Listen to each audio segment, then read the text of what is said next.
코코벨 스마일 텔레콤. 친절한 서비스, 착한 가격, 다양한 플랜, 코코벨 스마일 텔레콤. 코키텔남센터 1분 거리, 코코벨 스마일 텔레콤. 한인벨 공식 대리점, 코코벨 스마일 텔레콤.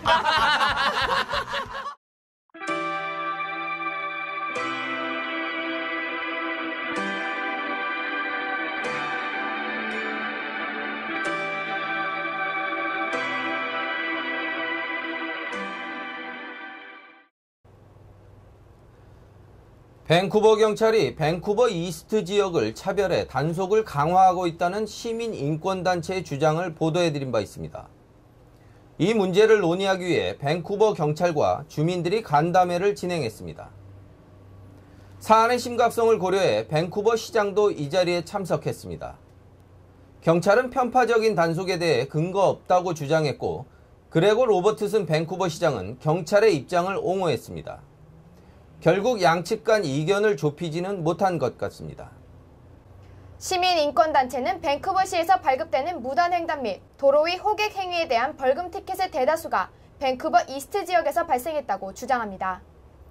이에 대해 단속 책임을 맡고 있는 밴쿠버 경찰이 사과와 개선책을 요구해왔습니다. 이 문제에 대해 밴쿠버 경찰은 17일 시민단체 회원들과 지역 주민이 참석한 공식 간담회를 개최했습니다. 경찰은 지난 몇 년간 밴쿠버 이스트 지역에서 도로법을 어긴 행인에 대한 벌금 고지율이 반 이하로 줄었으며 이 과정에서 특정 지역 주민을 차별하고 있지는 않다고 주장했습니다. 다만 시민단체가 주장하는 것처럼 이스트 지역의 비중이 높다는 것은 행정력과 치안이 취약한 지역에 보다 많은 경찰 인력을 투입하기에 자연스럽게 벌금 고지율이 높아진다는 것입니다. 사태의 심각성을 반영해 간담회에는 밴쿠버 시장 그레고 로버튼스 씨도 함께했습니다. 경찰 측이 입장 발표 후 먼저 회의장을 떠나자 성난 주민들의 항의는 로버트슨 시장을 향했다고 합니다. 로버트슨 시장은 밴쿠버 이스트 지역 주민들의 불만은 잘 알고 있지만 경찰이 특정 지역을 차별하고 있다고 생각하지는 않는다며 경찰의 입장을 두둔했습니다. 하지만 지역의 특수성을 고려해 좀 더 건설적인 대안이 필요하다고 언급했습니다. 로버트슨 시장의 이 같은 양비론적인 주장에 회의장의 험악한 분위기는 누그러지기는커녕 더 격앙되는 상황이 전개됐습니다. 밴쿠버 이스트 지역 주민들과 경찰 간의 갈등이 점점 심화되고 있는 가운데 혹시 경찰이 잘못된 선입견을 가지고 있는 것은 아닌지 지역 주민들의 의구심은 커져만 가고 있습니다. UBC 대학이 교내 성범죄 예방 교육과 피해자 카운셀링 프로그램 운영을 위해 25만 달러의 예산을 투입하겠다고 발표했습니다. 2주 전 경영대학 신입생 환영회에서 성폭행을 조장하는 구호가 외쳐진 후 대학 본부는 문제의 구호가 실행된 사례가 있는지를 조사해왔습니다. 또한 구호의 외침을 오랜 전통이라고 주장한 경영대 학생들을 상대로 탐문조사도 실시되었습니다. 탐문조사에서 UBC 대학 경영대 학생들은 미성년 여성과 동의 없는 성관계를 조장하는 구호를 외치는 것은 경영학과의 오랜 전통이라고 합니다. 학생들의 대다수가 신입생 환영회를 통해 이 구호를 알게 되며 학생회 지도부는 이 구호가 문제가 있음에도 단절의 노력을 보이지 않았다는 것도 확인되었습니다.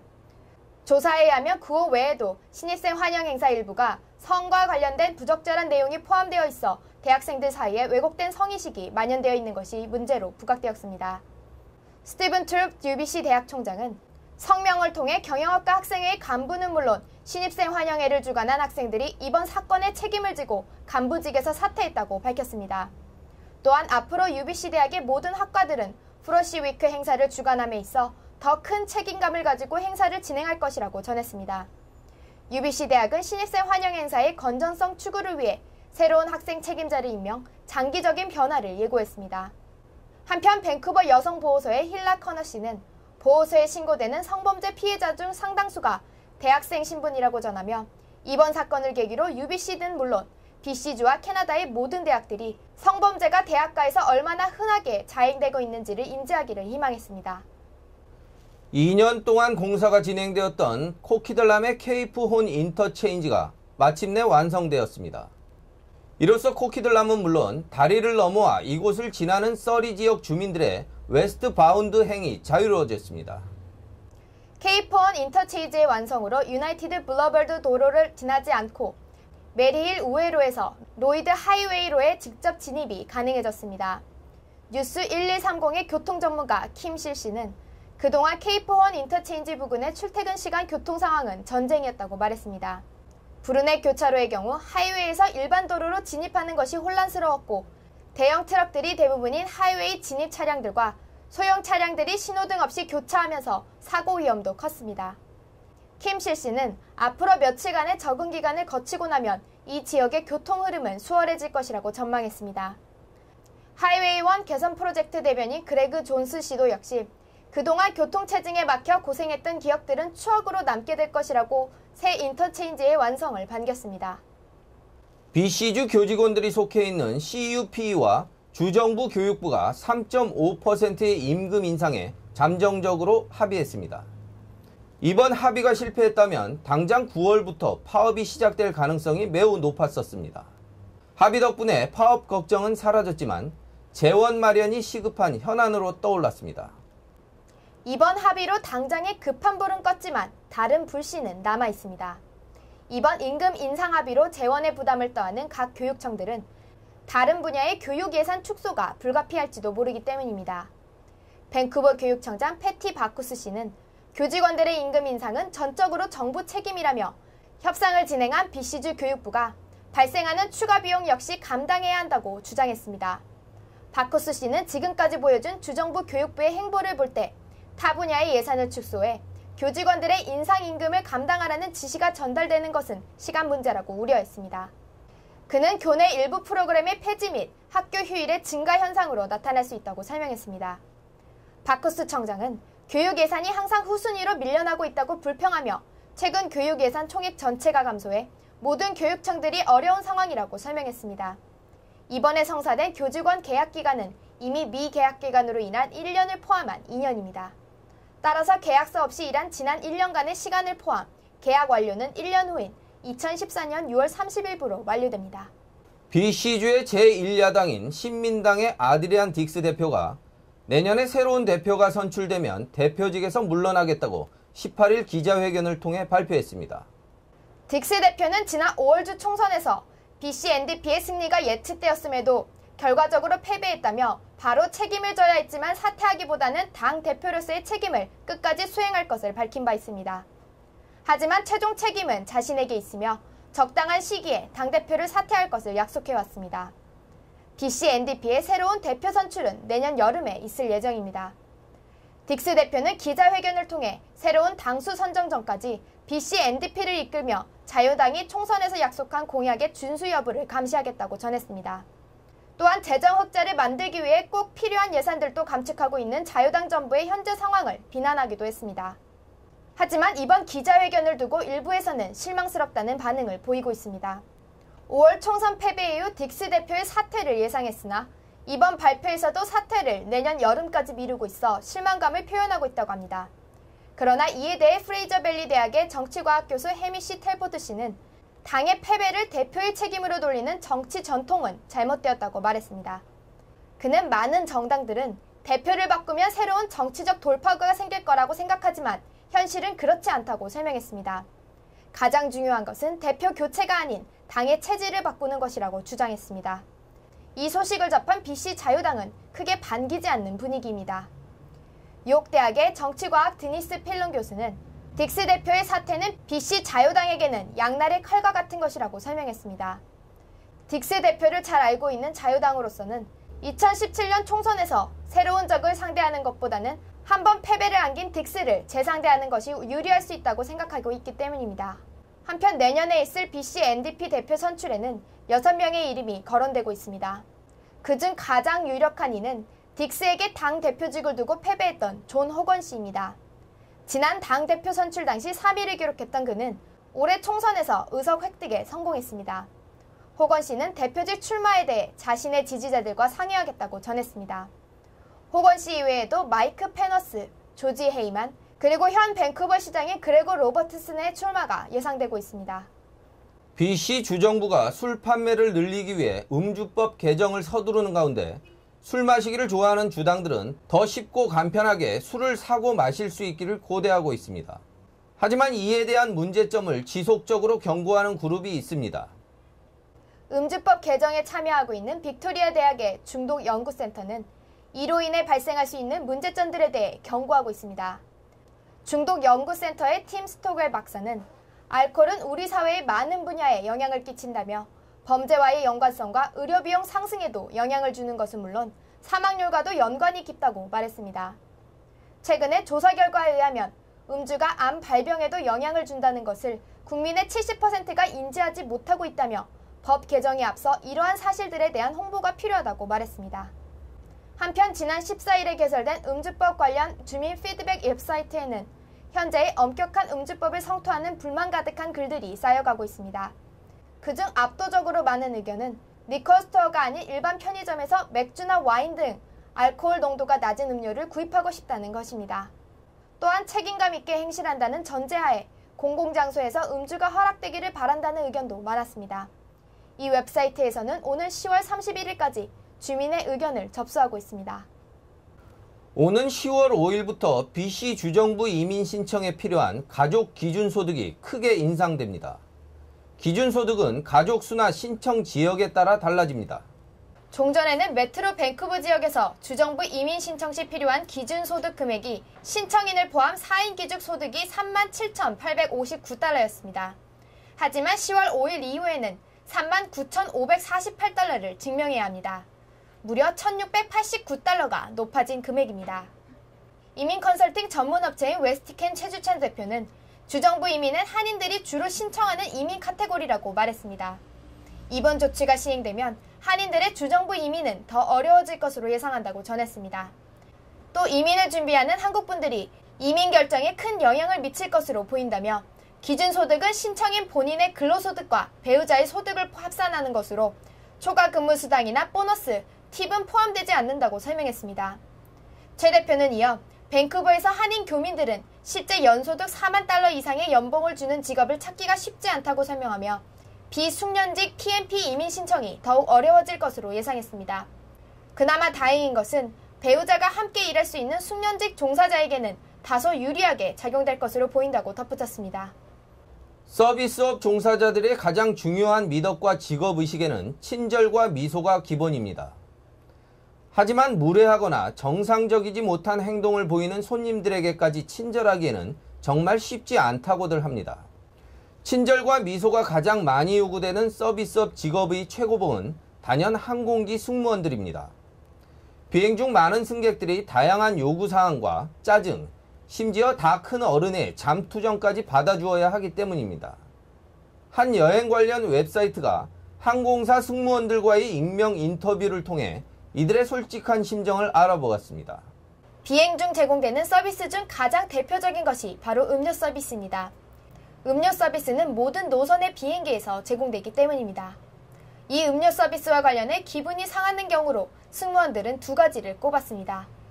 첫째는 음료를 더 달라는 뜻으로 컵을 흔들며 얼음소리로 사인을 보내는 것이라고 합니다. 이 경우 새 음료는 더욱 늦게 도착할 가능성이 높다고 합니다.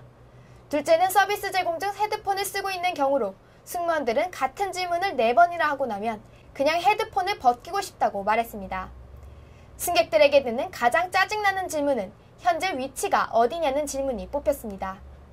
승무원들 역시 승객들과 마찬가지로 잘 모르며 조종 승무원들과 같이 수시로 파악하지도 않기 때문이라고 합니다. 항공기 승무원들은 그들만의 노하우도 털어놓았습니다.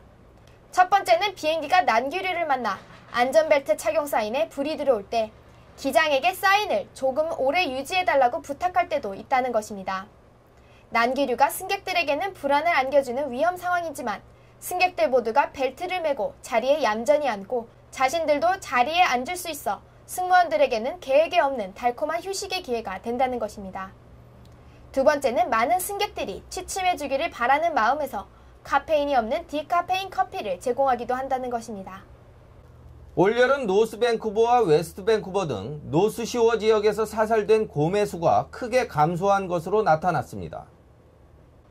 노스쇼어 블랙베어 소사이티의 크리스틴 밀러 씨는 지난해 여름에는 노스쇼어 지역에서만 무려 12마리의 곰들이 주민 안전을 위해 사살되었는데 올 여름에는 단 한 마리만 사살되어 동물 보호 전문가들이 매우 만족스러워하고 있다고 전했습니다.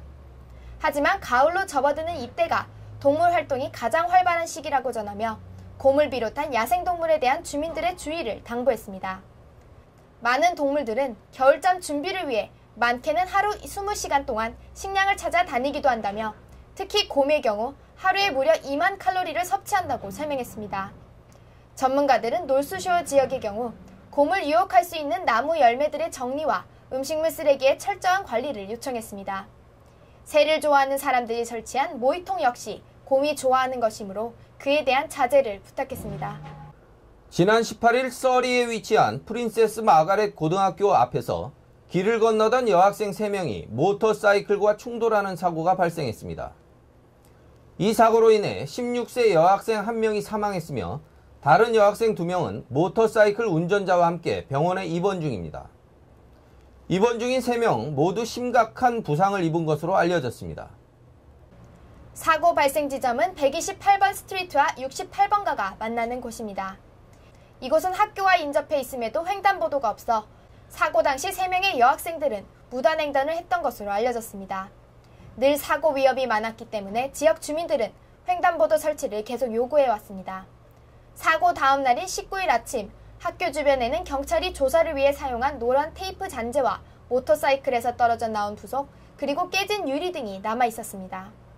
사고 현장을 지나며 등교하는 학생들은 병원에 입원 중인 친구가 빨리 쾌차하기를 빌며 횡단보도 설치와 같은 사고 재발을 위한 조치가 행해지기를 바라고 있습니다. 자녀 교육 문제는 항상 많은 교민들의 고민입니다. 더 좋은 교육 환경을 자녀들에게 제공하기 위해 선택한 이민이기 때문입니다. 캐나다는 대학 진학을 위한 별도의 대학 입시 제도가 없어 밴쿠버의 교민 자녀들은 주로 UBC와 SFU 등의 종합대학에 진학합니다. 하지만 정작 대학 졸업이 취직으로 연결되지 않아 학생들과 졸업생들의 고민은 깊어만 갑니다. 한국처럼 대학 학위를 중시하기보다는 기술을 중시하는 캐나다 문화에서 대학 졸업장만으로 하는 취업은 쉽지 않습니다. 캐나다는 직업의 귀천을 따지지 않고 자신의 삶을 스스로 개척하는 사람에게 더 많은 기회가 있기 때문입니다. 밴쿠버의 교육 전문가들은 종합대학보다는 기술을 전문적으로 배울 수 있는 소규모 사립교육기관에 눈을 돌리라고 조언합니다. BC주에는 현재 330개가 넘는 사립교육기관들이 운영되고 있는데 매년 6만 명 이상의 학생들이 배우며 자신의 미래를 개척하고 있습니다. 소규모 사립학교라 할지라도 학사 운영을 마음대로 할 수 있는 것은 아닙니다. BC주가 만든 학위관리운영법에 의거 지난 2003년부터 엄격한 학사 규정 관리를 받고 있기 때문입니다. 아젠다 학교와 밴쿠버 아트스쿨 등은 DAA의 심의를 받은 19개의 사립대학이 운영 중입니다. 이 대학들의 학사 과정은 교육부의 엄격한 심의를 받으며 매년 운영 결과를 교육부에 보고해야 합니다. 2012년에는 8,100명의 학생들이 19개의 학교에 50개 학과에서 공부해 학위를 받았습니다. 사립학교들은 지난 한 해 2억 7천만 달러의 등록금을 받아 지역 경제 활성화와 고용 창출에도 큰 기여를 했습니다. 밴쿠버 패션위크 스프링 서머 2014가 지난 16일 개막한 후 벌써 토요일 하루 일정만 남겨놓고 있습니다. 전 세계 16개국에서 온 50여 명의 디자이너들이 참여하는 이번 패션위크는 파리와 뉴욕 패션쇼에 버금가는 행사로 성장하고 있습니다. 밴쿠버 패션위크 개막을 알리는 성공적인 오프닝 갈라쇼에 이은 정식 일정에도 관객들과 언론들의 호응과 관심은 뜨거웠습니다. 갈라쇼에서는 이번 패션위크에 참여하는 주요 디자이너 소개와 함께 오프닝 런웨이 쇼가 펼쳐졌습니다. 밴쿠버 패션쇼에 벌써 4번째 작품을 선보이는 하상백 디자이너와 지난해 파격적인 패션으로 주목을 받았던 라바우먼의 이정은 디자이너는 토요일 일정이 잡혀 있습니다. 또한 힙합 마니아들이 열광하는 홍기영 디자이너의 작품도 토요일 선보입니다. 한국 디자이너 중 가장 먼저 밴쿠버에 도착한 홍기영 디자이너는 갈라쇼를 통해 최근 한국에서 인기를 얻고 있는 남성복을 선보여 눈길을 끌었습니다. 밴쿠버 패션위크 스프링 서머 2014는 오는 21일까지 차이니즈 컬처 센터에서 펼쳐집니다. 밴쿠버 중앙일보는 밴쿠버 한인 미디어 중 유일하게 밴쿠버 패션위크의 공식 미디어 스폰서로 참여하고 있습니다. 중앙일보 지면을 통해 패션 관련 기사를 전달함은 물론 자회사인 조인스의 JTB를 통해 모든 패션위크 행사를 녹화 방송하고 있습니다. JTB는 현재 진행되고 있는 밴쿠버 패션쇼를 다큐멘터리로 만들어 추후 방영할 예정입니다. 뉴 웨스트 민스터시가 BC주에서 3번째로 주민시구 어플을 개설했습니다. 주민들은 이 어플을 통해 쓰레기통해 등의 위생 문제, 포트홀 등의 도로 위험 요소 등을 빠르고 간편하게 신고할 수 있게 되었습니다. 이 어플은 ClickFix라는 이름으로 소개되었으며 뉴웨스트민스터 시청 웹사이트에서 다운받을 수 있습니다. 시청의 블레어 플라이어 대변인은 스마트폰으로 사진을 찍은 후 어플을 통해 담당 부서를 찾아 신고하면 된다며 이용 방법을 설명했습니다. 그는 신고 후 문제가 해결되었는지도 확인할 수 있다고 덧붙였습니다. 버라드 스트리트 다리 보수 공사로 인해 교통체증이 심해진 키칠라노 지역이 심각한 대중교통 문제를 겪고 있습니다. 이 지역을 지나는 버스 노선들이 정해진 시간 내에 통행하지 못하고 있기 때문입니다. 결국 트랜스링크는 이 지역을 지나는 2번과 22번, N22번 버스의 일시적인 노선 변경을 결정했습니다. 데릭 제이블 트랜스링크 대변인은 이곳을 지나는 3개 노선이 30분에서 길게는 45분까지 지체되고 있다며 교통체증이 특히 심한 주말에 한해 일부 노선 변경을 결정했다고 말했습니다. 트랜스링크 측은 버라드 스트리트에서 4번 에드비뉴를 지나 맥도날드 스트리트로 진입하게 되는 새로운 버스 노선을 설명했습니다. 지난 1941년에 노스 밴쿠버에서 설립된 신용조합 노스쇼어 크레딧 유니온이 70여 년 만에 상호를 변경합니다. 오는 30일부터 새로운 이름인 블루쇼어 파이낸셜로 새로 출범하는 것입니다. 신용조합의 크리스 캘리프 CEO는 우리 신용조합의 주 고객은 블루컬러 계층이라고 전하며 우리의 고객들은 물론 그들의 필요에 맞게 서비스를 제공한다는 의미를 대변하는 새 이름을 갖게 되어 매우 기쁘다고 말했습니다. 밴쿠버 노인회 주최로 마련된 추석 잔치가 지난 19일 오전 11시 한인회관에서 열렸습니다. 이날 추석 잔치에는 이기천 주 밴쿠버 총영사, 이용은 한인회장, 장성순 대한군인회 회장 등 한인 단체장들과 노인회 회원들 200여 명이 참석했습니다. 이면익 회장은 인사말을 통해 가족과 함께 아름다운 추억을 나누는 추석이라며 풍성한 추석날 노인회 회원을 비롯해 여러 교민들을 모시고 뜻깊은 자리를 마련할 수 있어 기쁘다고 말했습니다. 이기천 주 밴쿠버 총영사는 우리 고유의 명절인 추석을 맞이해 노인회에서 추석잔치를 마련해 주셔서 감사를 드린다며 더도 말고 덜도 말고 한가위만 같아라는 말과 같이 밴쿠버 한인사회가 언제나 넉넉한 한가위처럼 풍성하고 행복한 커뮤니티가 되길 바란다고 전했습니다. 이날 추석잔치에는 노인회가 준비한 음식과 더불어 노인회 실버 합창단의 합창과 고전무용단의 장고춤, 색스폰 연주 등 다양한 공연도 함께 열렸습니다. 주 밴쿠버 총영사관이 밴쿠버 소재 유학원과 어학원 원장들을 초청 간담회를 개최한다고 밝혔습니다. 오는 24일 오전 10시 30분부터 총영사관 회의실에서 열리는 이번 간담회에는 밴쿠버 한인경찰인 폴 초이도 참석, 유학 관련 사건 사례들도 함께 논의할 예정이라고 합니다. 웃으면 행복해집니다. 코코벨 스마일 텔레콤. 친절한 서비스, 착한 가격, 다양한 플랜, 코코벨 스마일 텔레콤. 코키텔럼센터 1분 거리, 코코벨 스마일 텔레콤. 한인벨 공식 대리점, 코코벨 스마일 텔레콤.